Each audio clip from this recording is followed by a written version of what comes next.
มาบอกกับข่าวด่วนพิจิตรปทุมวิ่งมีตุยมือนี้ทีมงานข่าวเฮาได้ลงสอบถามพี่น้องชาวบ้านหนองหนม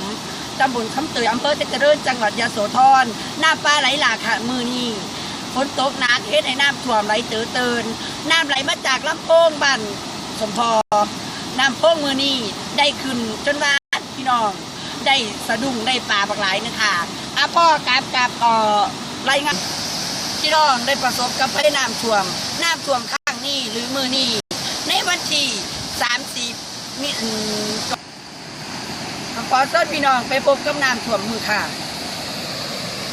น้ำท่วมเพื่อนี่เป็นน้ำท่วมครั้งที่2ของบ้านน้องสนม